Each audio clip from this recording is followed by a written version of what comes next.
Soyez les bienvenus! Mabuhay po tayo dyan. And welcome back po with Learn French for Filipinos with Lourdes. Le verbe être, les situations familiales. Apprenons 10 mots pour parler de la famille en français. So what are our situations in life? Okay.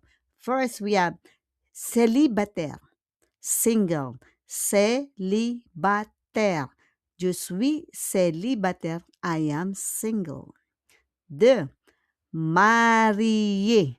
Quand c'est masculin, marié avec un accent aigu. But if you are the woman, marié.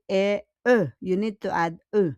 I am married, okay? Il est marié, elle est mariée. He is married and she is married. Next, divorcé. Divorcé from the word divorce, okay? Married, divorcé. Okay, divorce. Il est divorcé. Il est divorcé. Okay, as one, no? We can see. And then, elle est divorcée.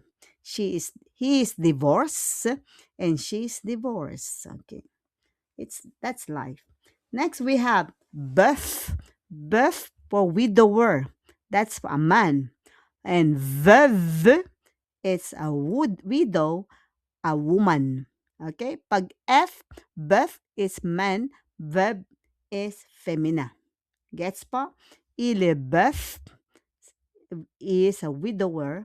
Elle est veuve, she is a widow. Okay? Next, il est en couple. En couple, in relation. Okay? Je suis en couple. In relationship. I am in a relationship. They are not married, but they are together. Okay? They are not en couple, in relationship. Mag-boyfriend. Okay? Girlfriend. Next, we have paxi. Paxi. Pax, yan ang pax natin. Civil partnership. But it's not the same as married. You are together. You have right. It's only a civil partnership, but it's not the same with marriage. Okay? Ils sont paxés. Elles sont paxées. They are in a civil partnership. Next, we have séparé. Séparé is separated. Il est séparé. Okay? Elle est séparée. Donc, he is separated or she is separated from his or her husband. Next. Père. Il est père. Il est père. He is a father. Mère. Okay, père. Tinan niyo yung père. Look at père. Père. Because le E, il y a un accent grave. Père. Il est père. He is a father. Mère. Mère. Mother. Elle est mère. She is a mother. Parents. Parents. Parents. Parents is just the same, but we pronounce it as parents. Parents. Ils sont parents. They are parents with two beautiful girls. Okay? Mukha po naman. Ils sont parents. It's okay? So get it po?